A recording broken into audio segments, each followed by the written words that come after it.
Hello दोस्तों, स्वागत है आपका आज के हमारे इस नए ब्लॉग में। आज के इस ब्लॉग में हम आ चुके हैं ऋषिकेश में और राम झूला होते हुए हम घूमने जाने वाले हैं परमार्थ निकेतन आश्रम की ओर।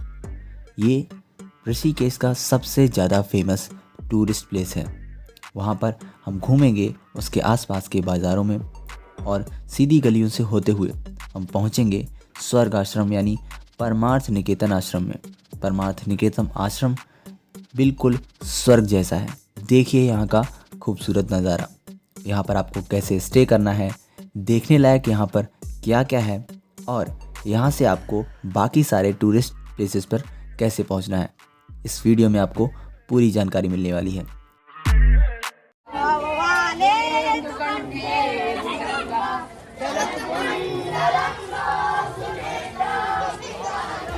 इसके अलावा हम आपको दिखाने वाले हैं यहाँ की शाम की गंगा आरती, जो बहुत ही ज़्यादा भव्य और सुंदर होती है। लिपटा हुआ है, वो पारिजात का पेड़ है। ये पारिजात का पेड़।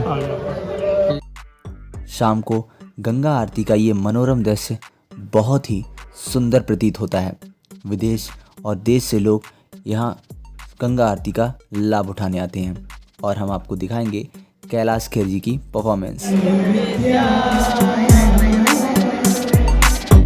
तो आइए आनंद लीजिए हमारे सिनेमैटिक ब्लॉग का।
दोस्तों, आपने पिछले व्लॉग में देखा कि हम कुंजापुरी माता के दर्शन के लिए गए थे।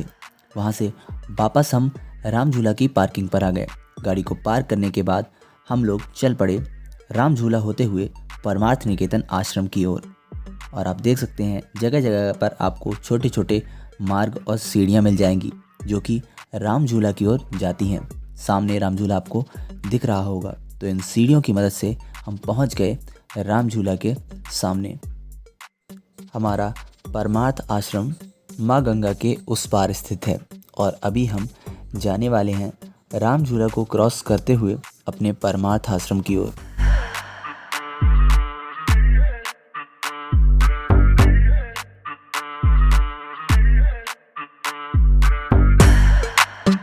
अगर आप राम झूला के इलाके में लगभग 10 बजे के बाद आते हैं तो आपको यहाँ पर काफ़ी ट्रैफिक और भीड़ देखने को मिलेगी और आपके लिए जो पार्किंग होगी उसको भी मिलने में दिक्कत होगी।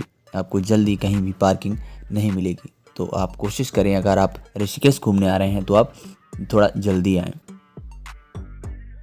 अभी हम चल रहे हैं राम झूला पर। पहाड़ों की गोद में स्थित माँ गंगा यहाँ से बहुत ही खूबसूरत लगती है और यहीं से लेफ्ट हैंड की साइड की तरफ आपके लिए लक्ष्मण झूला तक जाने का रास्ता मिलेगा। लेकिन हमें जाना है परमार्थ निकेतन, तो हम अपने दाईं ओर मुड़ जाते हैं। यहीं से आपके लिए मिल जाएगा नीलकंठ जाने का पैदल रास्ता। यहाँ पर ऊपर लिखा भी हुआ है और जो रास्ता जाता है परमार्थ निकेतन आश्रम के पास से। तो हम चल रहे हैं परमार्थ निकेतन आश्रम की ओर। ये रास्ता सीधी एक गली से होकर जाता है जिसके बीच में काफ़ी सारी दुकानें, खाने पीने की शॉप्स उपलब्ध हैं। इसके साथ साथ आपको यहीं से स्कूटी अगर रेंट करनी है तो यहाँ पर कुछ छोटी छोटी दुकानें हैं जहाँ से आपको स्कूटी भी रेंट पर मिल जाएगी। रास्ते में ये गीता प्रेस गोरखपुर की पुस्तक की और कुछ वस्त्रों की दुकान है जहाँ से आप चीज़ें खरीद सकते हैं। आप यहाँ पर देख सकते हैं उनकी एक फेमस पुस्तकों की दुकान है जो आपको देखने को मिलती है। रास्ते में खाने पीने संबंधित काफ़ी सारे जूस स्टॉल और काउंटर्स देखने को मिलेंगे और कुछ कपड़े और औषधि की दुकानें भी यहाँ पर देखने को मिलती हैं। तो ये पूरा जो गली है वो पूरी भरी पूरी रहती है बाजार की चमक धमक से। अब हम आ चुके हैं अपने परमार्थ आश्रम पर।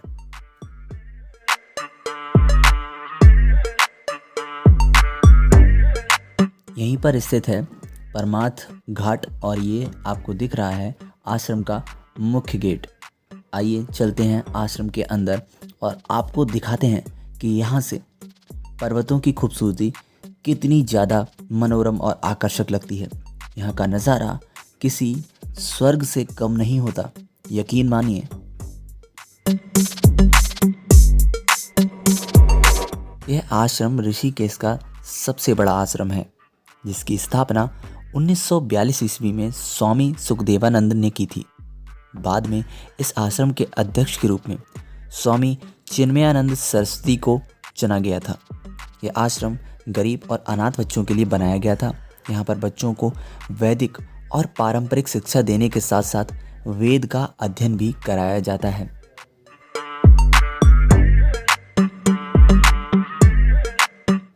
परमार्थ निकेतन आश्रम के अंदर प्रवेश करने के बाद आपको बाईं तरफ सुंदर मूर्तियाँ जिन्हें पौराणिक कथाओं के आधार पर बनाया गया है वो देखने को मिलेंगी और दाईं ओर पर्वत देवताओं के विशाल मूर्तियाँ एवं उनके प्रतिबिंब देखने को मिलते हैं।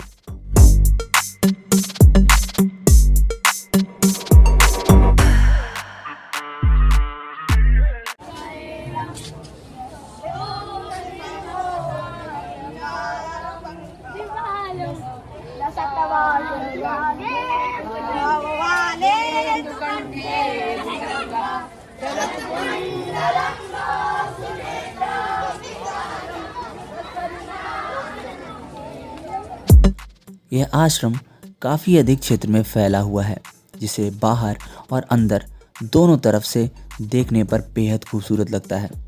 इस आश्रम के अंदर चारों ओर हरियाली ही हरियाली है जिसे देखने के बाद एक अलग ही जगह का अनुभव होता है।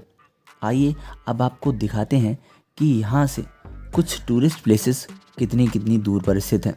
आप बोर्ड में देख सकते हैं कि नीलकंठ महादेव और कुंजापुरी देवी मंदिर यहाँ पर लिखा हुआ है। यहाँ पर परमार्थ के बारे में भी जानकारी देखने को मिलती है। अगर आपको यहाँ पर ठहरना है तो आप आश्रम की ऑफिशियल वेबसाइट parmarth.org पर जाकर रिजर्वेशन करा सकते हैं। इस आश्रम में होने वाली आरती को बहुत ही शुभ माना जाता है जिसकी तारीफ शब्दों में तो बयां नहीं की जा सकती। इस आश्रम में सूर्यास्त के समय होने वाली ये आरती विश्व भर में प्रसिद्ध है जिसे देखने के लिए सिर्फ भारत ही नहीं बल्कि विदेशों से भी सैलानी आते रहते हैं। ठंडी हवाओं के बीच हजारों दीपकों की रोशनी को देखने के बाद एक अलग ही अनुभव होता है।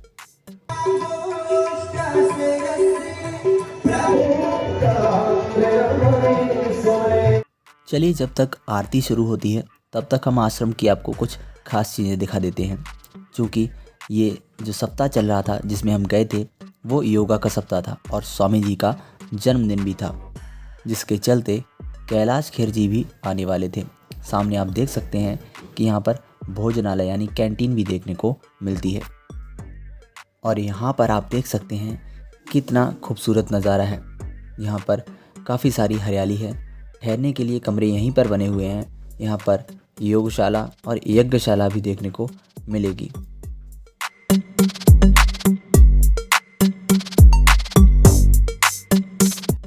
आप बाईं ओर देख सकते हैं यहाँ पर भगवान के काफ़ी सारे अवतारों को मूर्ति रूप में वर्णित किया गया है।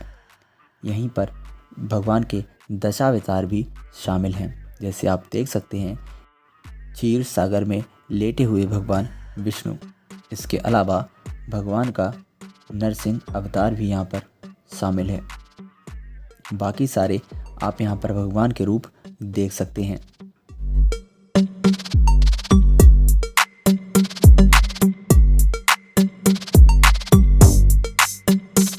लिपटा हुआ है वो पारिजात का पेड़ है। पारिजात का पेड़, पारिजात ये जिसमें ये कलाबा है। लिपटा हुआ है। मेरा हमारा 2 पेड़ हैं इसमें, अच्छा, दोनों एक साथ हैं। दोनों एक साथ। पारिजात के पेड़ के बारे में कथा ये है कि इंद्र ने अपने बगीचे में इसे लगाया था और अपनी पत्नी इंद्राणी को इसे गिफ्ट किया था।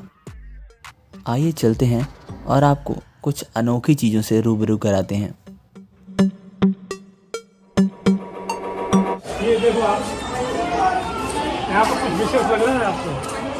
गणेश जी की मूर्ति, है तो गणेश जी लग रहे हैं। ये सूंड लग रही इस तरीके से। गणेश जी का वो आ रहा है सूट है कुछ। हाँ हाँ, सूट जा रही है ऐसी, है ना? हाँ, ये माथा लग रहा मुझे तो ऐसे करके। हाँ, ये क्या चाहिए था? ये जो है स्वामी उन्होंने स्थापना की थी, अच्छा, इसके आश्रम के बोर्ड के फोटो है। स्वामी गुरुदेव समाधि मंदिर। गुरु जी की समाधि है। अच्छा तो देखो आम, हाँ, बरगद, ये पीपल, पीपल पीपल हो गया, ये बरगद हो गया, हाँ, पाकड़ हो गया, पाकड़ भी है, आम आम भी है। 4 वृक्ष तो ये हो। हाँ, पीपल, बरगद, पाकड़ और आम, सारे वृक्ष हैं। आश्रम के अंदर कुछ मंदिर बनाए गए हैं जहाँ पर काफ़ी सारे देवी देवताओं की मूर्तियाँ हैं। आप यहाँ पर आकर आराम से उन्हें देख सकते हैं।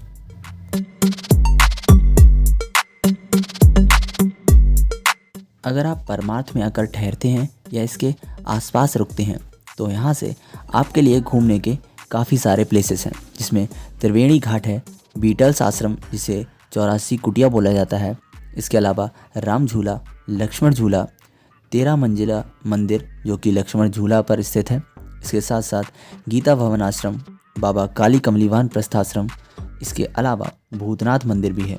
आप यहाँ से आराम से पैदल ही उनकी यात्रा कर सकते हैं। तो आइए अब आनंद उठाते हैं यहाँ की संध्या आरती का। यहाँ का नज़ारा काफ़ी ज़्यादा खूबसूरत लगता है। आज कैलाश खेर जी भी इस आरती में आने वाले हैं, इसीलिए यहाँ पर काफ़ी भीड़ देखने को मिल रही थी और योगा फेस्टिवल भी चल रहा था।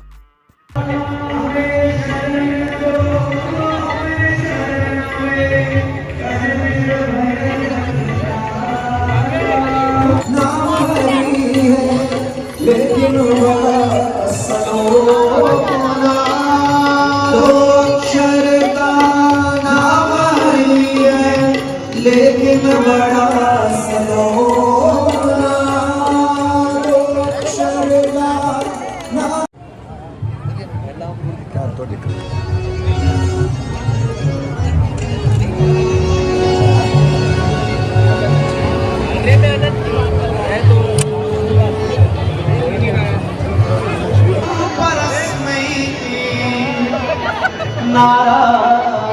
नारायणाय समर्पयामि वेंकटाद्रये नमः।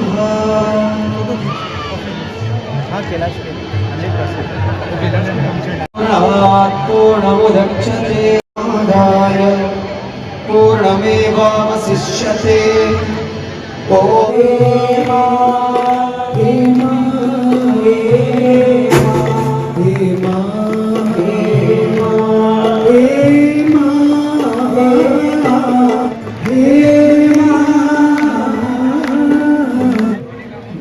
मुंबई नगरी में पहुंचे तो सचमुच उन्होंने आध्यात्मिक सूफी संगीत के माध्यम से पूरे विश्व में तहलका मचा दिया।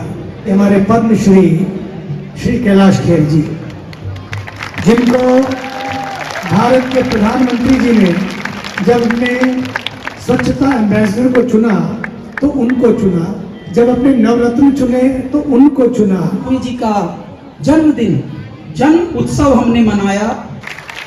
वो वाले उसको योगा कहते हैं, कोई बात नहीं, एक आका डंडा मारा हुआ है, कोई नहीं, चलेगा। नमामि गंगे नमामि नमामि गंगे।